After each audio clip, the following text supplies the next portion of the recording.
गांव में तो सब जगह अकाल की परिस्थिति हो गई है।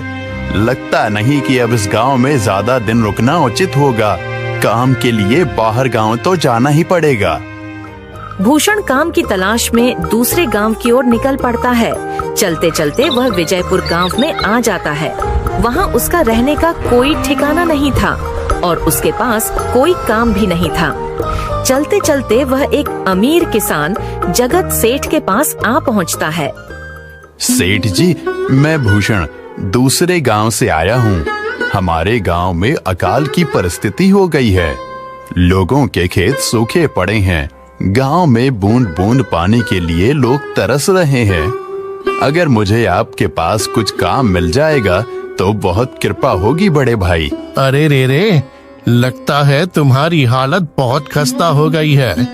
ठीक है, वैसे मेरे पास एक काम तो है, पर लगता नहीं कि तुम वो कर पाओगे। सेठ जी, आप चिंता ना करें, मुझे आप कोई भी काम दे सकते हैं। मैं वो काम पूरी मेहनत और ईमानदारी से करूंगा। अच्छा ठीक है भूषण, तो कान खोल कर सुन लो।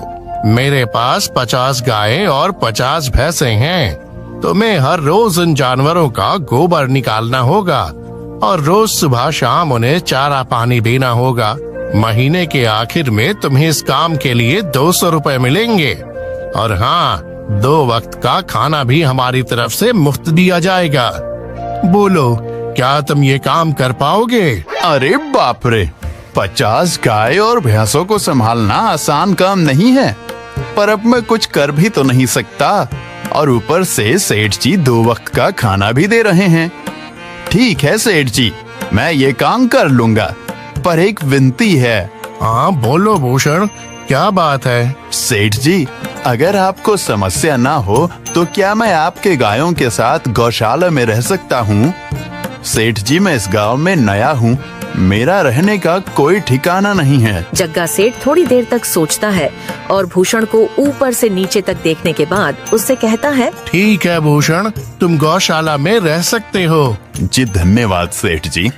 तब से भूषण गौशाला में रहकर अपना काम करने लगता है। वह रोज जल्दी उठकर गाय और भैंसों का गोबर निकालता, उन्हें चारा डालता और समय पर पानी भी पिलाता था। हर रोज भूषण अपना काम ईमानदारी और पूरी मेहनत से करता था। जगत सेठ को भी भूषण का काम बहुत पसंद आने लगा, क्योंकि वह अपना काम सफाई से करता था।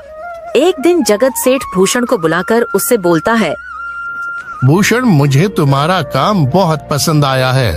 तुम गाय और भैंसों का अच्छा ख्याल रख रहे हो, इसलिए दूध की गुणवत्ता भी बढ़ गई है और गायें पहले से ज्यादा दूध भी दे रही हैं। इसलिए मैं आज से तुम्हारी तनख्वाह बढ़ाकर पूरे 400 रुपए कर रहा हूँ। आपका बहुत बहुत धन्यवाद सेठ जी। कुछ दिन ऐसे ही बीतने लगते हैं। भूषण जगत सेठ के पास बहुत मेहनत और ईमानदारी से काम करता है। धीरे धीरे भूषण के पास अच्छा खासा रुपया जमा हो जाता है, जिससे वह अपने लिए छोटा सा रहने लायक एक कुटिया बनवा लेता है। उस गौशाला में सोकर तो नाक से गोबर की गंध अभी भी नहीं जा रही। अब आखिरकार मुझे अपने घर में चैन से सोने को तो मिलेगा। तब से भूषण जगत सेठ के पास गौशाला में काम करने आता और 2 वक्त का खाना खाकर अपने घर सोने के लिए चला जाता था।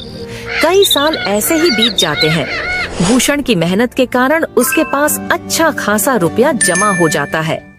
एक दिन भूषण जगत सेठ से बोलता है, सेठ जी, आजकल गांव में चोरी की समस्या बहुत बढ़ गई है और मेरे पास कुछ रुपए भी जमा हैं जो मैंने अपने घर में रखे हुए हैं, पर मुझे उन पैसों की चोरी की चिंता हो रही है।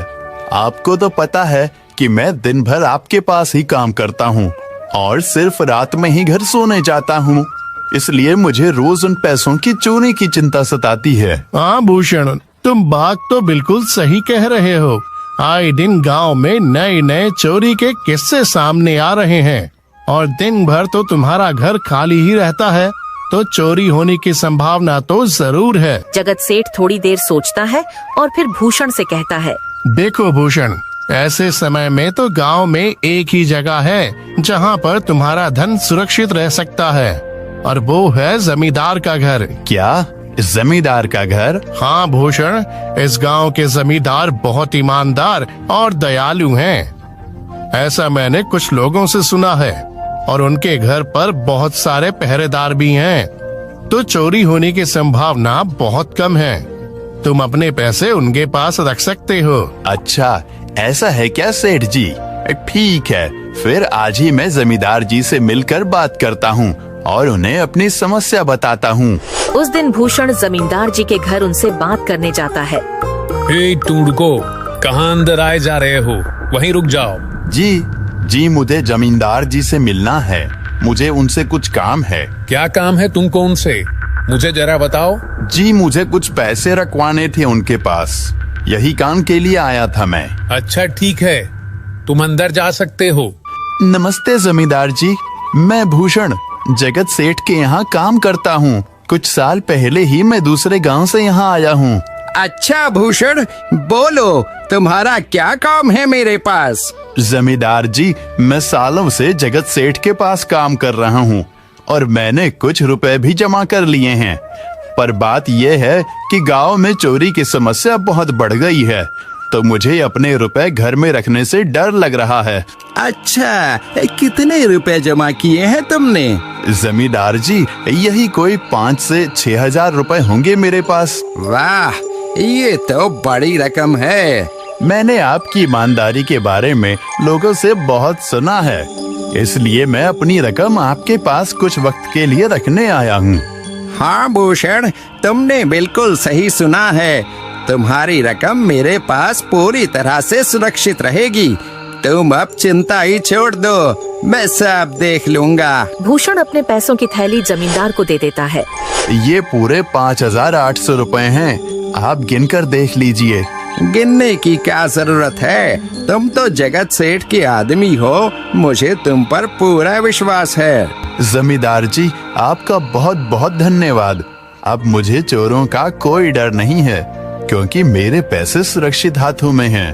अरे भूषण, कोई बात नहीं, धन्यवाद तो मुझे बोलना चाहिए, जो तुम मेरे पास आए अपने रुपए रखने के लिए। भूषण अपने पैसे जमींदार को देकर अपने घर चला जाता है।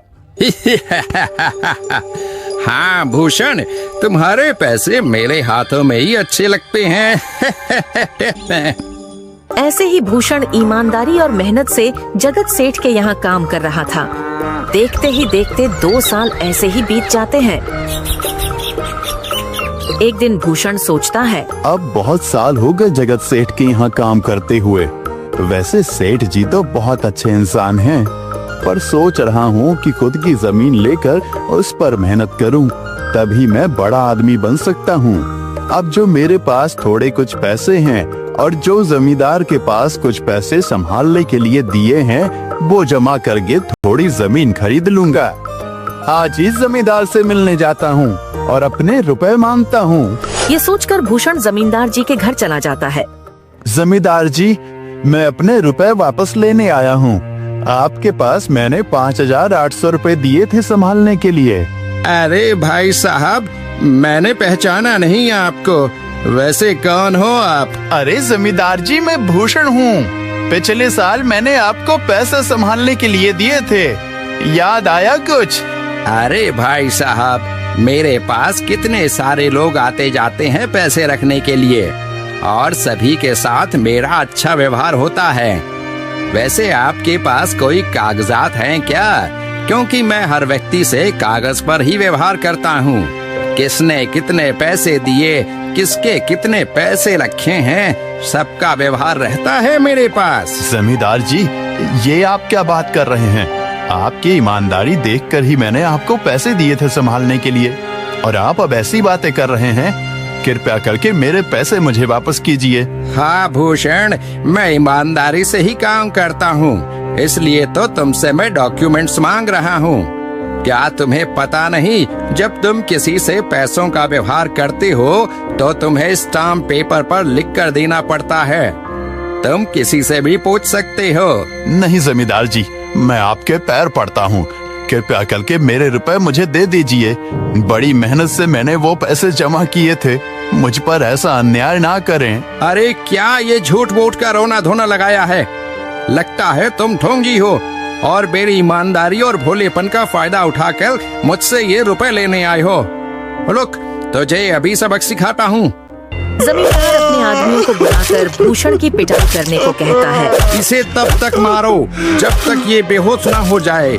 इस 2 कौड़ी के आदमी ने मेरी ईमानदारी पर सवाल उठाया है, इसे छोड़ना मत। जमींदार के आदमी भूषण को डंडे से खूब मारते हैं। फिर भूषण दुखी होकर अपने घर चला जाता है। भूषण के शरीर पर घाव के निशान स्पष्ट दिखाई दे रहे थे।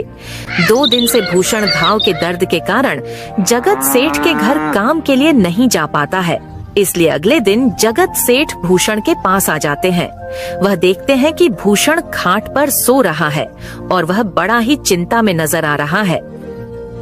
भूषण भाई, तुम 2 दिन काम पर नहीं आए, क्या हुआ भाई? तबीयत ठीक है ना तुम्हारी? कुछ समस्या है क्या? अरे सेठ जी, आप खुद यहाँ आए हो।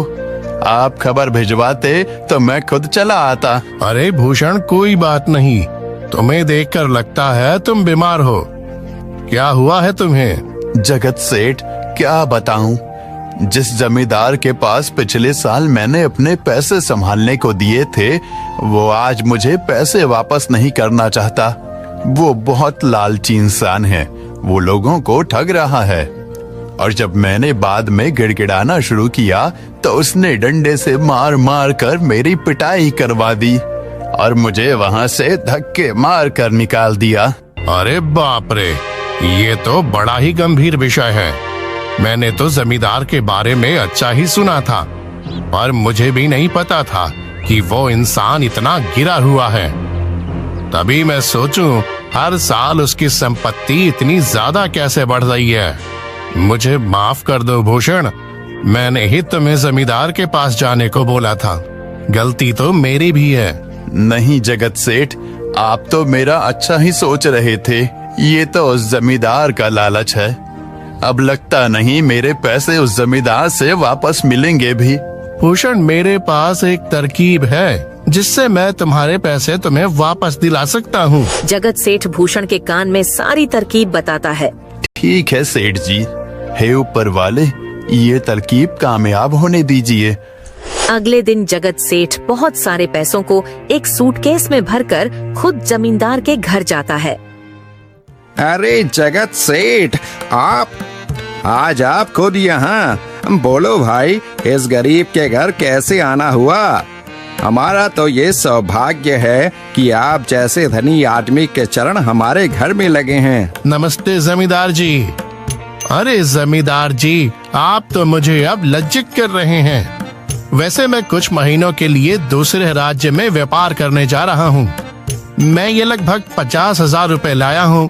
मुझे डर है कि कहीं ये चोरी ना हो जाए। क्या आप मेरे सारे पैसे अपने पास संभाल कर रख सकते हैं? आपके सिवाय इस गांव में और किसी पर भरोसा नहीं कर सकता। अरे जगत सेठ, ये भी कोई पूछने की बात है? मेरे पास आपके पैसे बिल्कुल सुरक्षित रहेंगे। आप निश्चित होकर व्यापार करने जा सकते हैं। इस बार तो बड़ी मछली हाथ लगी है। बार बार ऐसा मौका नहीं मिलता। भारी माल हाथ में लगने वाला है। तभी वहाँ पर भूषण आ जाता है। अरे भूषण, तुम? अच्छा हुआ तुम आ गए। मैं तुम्हारे पास ही आने वाला था। मुझे माफ करना, उस दिन तुम्हें पहचान नहीं पाया। इतने सारे लोग मेरे पास आते हैं तो जरा परेशानी होती है, पर मैं अपनी बातों का बड़ा पक्का हूँ। हाँ रुको, मैं तुम्हारे सारे पैसे अभी देता हूँ। जमींदार भूषण के सारे पैसे उसे लौटा देता है। माफ करना भूषण, मेरे आदमियों ने तुम्हारे साथ उस दिन बदतमीजी की। मैं आज ही उनको काम से निकालता हूँ। भूषण बिना कुछ बोले वहाँ से चला जाता है। अरे क्या बात है जमींदार जी, आप तो अपने बातों के बहुत पक्के हैं। तो ठीक है, मैं अपने सारे पैसे आपके पास रख सकता हूँ। जगत सेठ इतना बोल ही रहा था कि तभी वहाँ जगत सेठ का नौकर आ जाता है।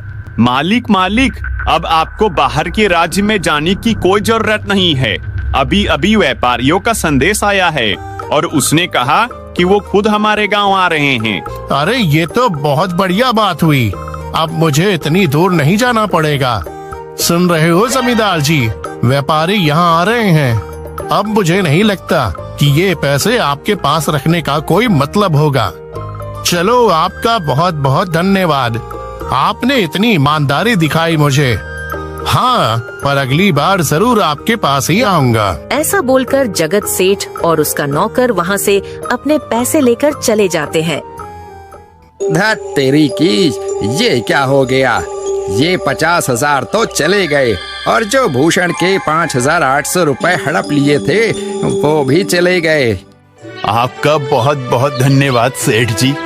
अगर आज आप ना होते तो मेरी सारी जमा पूंजी वो जमींदार हड़प लेता। भूषण, कोई बात नहीं। जो व्यक्ति मेहनत और ईमानदारी से कमाता है, ऊपर वाले उसका कभी बुरा नहीं होने देते, और जो हराम की कमाई का खाता है उसका कभी अच्छा नहीं होने देते।